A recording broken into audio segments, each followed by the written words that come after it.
En 1994, la Fórmula 1 se debatía entre la gloria y la tragedia, pero bajo la piel de acero y carbono de un equipo dominador, se ocultaba un juego mucho más oscuro, una victoria nacida no solo del genio, sino del fraude digital. En el pináculo de la velocidad y la emoción, un nombre se alzó con una consistencia casi sobrenatural: Benetton. Y al volante de su bólido, Michael Schumacher. Parecía que todo lo que tocaban se convertía en oro, o más bien, en victorias. Pero ¿y si esa ventaja no era producto del talento puro, sino de un código oculto, de una manipulación que se tecía en las entrañas mismas de sus máquinas?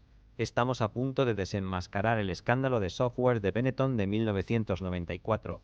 Una historia donde la pista era solo el escenario y el verdadero campo de batalla, un microchip. Aquellos años 90 fueron un torbellino de velocidad y adrenalina. Los coches de Fórmula 1 eran bestias indomables, pero Benetton, pilotado por el joven y feroz Michael Schumacher, los domaba con una facilidad que dejaba a sus rivales rascándose la cabeza. No hablábamos solo de paradas en boxes más rápidas o estrategias brillantes.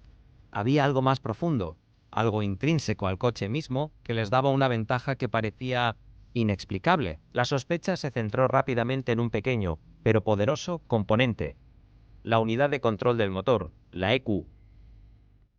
Piensen en la ECU como el cerebro de la bestia, la inteligencia artificial que gestiona cada milisegundo de la entrega de potencia de un coche de Fórmula 1.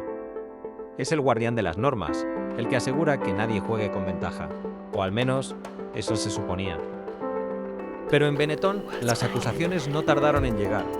Se rumoreaba que no solo estaban al límite de las reglas, sino que las estaban rompiendo descaradamente. La primera flecha apuntó al control de tracción ilegal, una ayuda electrónica que en teoría hacía que el coche fuera más fácil de conducir al evitar que las ruedas patinasen. Imaginen la diferencia que eso supone en la salida de una curva o bajo la lluvia. Una ventaja tremenda que te permite poner toda la potencia al suelo sin pestañear. Pero eso no era lo único. Los ojos más agudos, los oídos más entrenados en el paddock, empezaron a susurrar sobre algo aún más sofisticado: un sistema de control de largada, o launch control, tan pulido que parecía magia. ¿Qué significaba esto en la práctica? Piénsenlo. En las salidas, la primera fracción de segundo es crucial. Una buena largada puede definir toda la carrera. Un sistema de launch control, prohibido en 1994, automatizaba el embrague y el acelerador, permitiendo que el coche saliera de la parrilla con la máxima eficiencia posible, dejando atrás a los competidores que tenían que dominar el proceso manualmente. Schumacher parecía salir disparado de la parrilla como si su coche estuviera conectado directamente a la red de Matrix, mientras que otros patinaban o calaban el motor. Esta ventaja no era una casualidad, era el resultado de una ingeniería de software avanzada, diseñada para eludir las reglas con una discreción que rozaba lo diabólico. No era fuerza bruta, era inteligencia artificial aplicada al engaño. La imagen era recurrente: el Benetton de Schumacher, saliendo de la parrilla como un cohete, dejando a sus rivales comiendo polvo.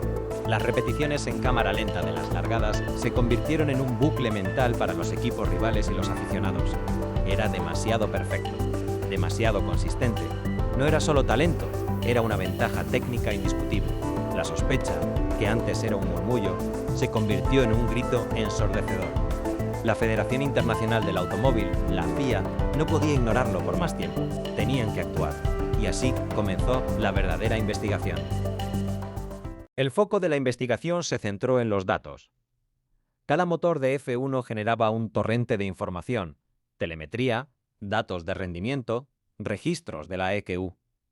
Era como el diario íntimo del coche, revelando cada secreto. Cuando los técnicos de la FIA y los expertos en software comenzaron a examinar estos registros con la precisión de un cirujano, se encontraron con algo anómalo: un patrón. Una secuencia de código dentro del software de la ECU que no debería estar allí. Era un algoritmo intruso, escondido como una aguja en un pajar de millones de líneas de código. Este código, esta firma digital, reveló el funcionamiento de los sistemas prohibidos. No era un error, no era una coincidencia, era una función activa, aunque oculta. La evidencia implicaba que Benetton había manipulado discretamente la entrega de potencia del motor para optimizar la tracción y las salidas. Cuando el coche arrancaba, El sistema de Launch Control tomaba el control por una fracción de segundo, ajustando el par motor y el embrague para una aceleración óptima, sin el menor patinaje. Luego se desactivaba, dejando al piloto el control. Era como un turbo invisible que se activaba solo en los momentos críticos. Cuando las ruedas amenazaban con perder agarre, modulando la potencia para mantener el coche estable y rápido, especialmente en condiciones adversas. Esto le dio a Michael Schumacher una ventaja tecnológica significativa, un colchón de seguridad y rendimiento que otros pilotos simplemente no tenían.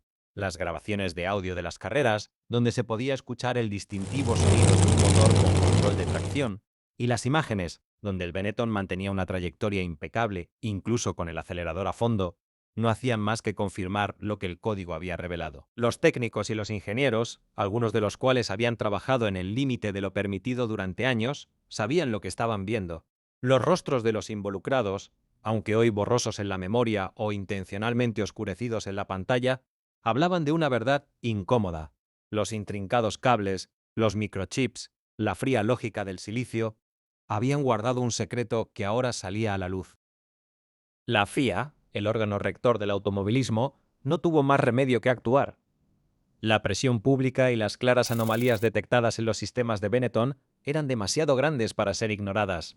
Varias acusaciones volaron en dirección al equipo, desde el control de tracción hasta el sistema de launch control, y otras presuntas irregularidades, como la manipulación del dispositivo de repostaje.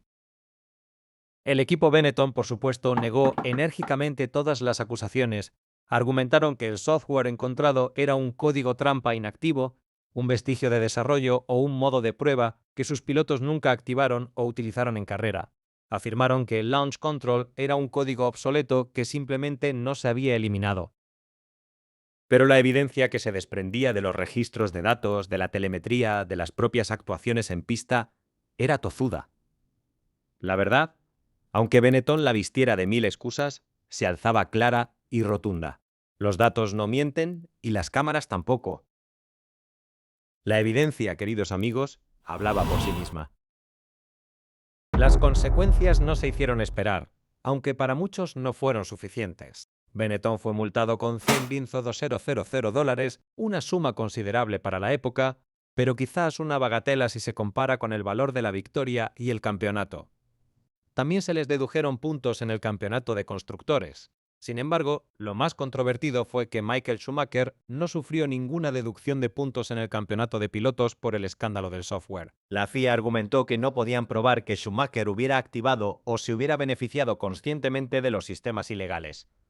Una afirmación que para muchos todavía hoy suena a excusa. La sombra de la duda, sin embargo, ya había sido sembrada. Aquellas consecuencias, aunque significativas, no reflejaron completamente la magnitud de la manipulación que muchos sospechaban. La verdad sobre hasta qué punto Benetton se benefició de estos sistemas y si Schumacher estaba al tanto de su uso sigue siendo un debate abierto, una pregunta sin respuesta definitiva que resuena en los pasillos de la historia de la Fórmula 1. Una mancha en la reputación de un equipo y un piloto que, por lo demás, eran prodigiosos. El código permanece. Una frase que parpadea en la pantalla como un recuerdo de que no todo lo que brilla es oro. El escándalo de software de Benetton de 1994 es mucho más que una anécdota en la historia de la Fórmula 1. Es una advertencia, una historia con moraleja que nos recuerda los límites difusos entre la innovación y el engaño. Las victorias de ese año, aunque oficiales, siempre llevarán el asterisco de la sospecha, un tic-tac digital que cuestiona la legalidad y la integridad de la competición. Y en un deporte donde cada milisegundo cuenta, ¿cómo podemos estar seguros de que el campo de juego es realmente nivelado? La pregunta sigue en el aire, como el rugido de aquellos motores WD-10, recordándonos que en el mundo de la alta tecnología y la velocidad, la línea entre el genio y la trampa puede ser tan fina como una línea de código. ¿Te ha fascinado esta mirada al lado oscuro de la Fórmula 1? No te pierdas nuestro próximo documental.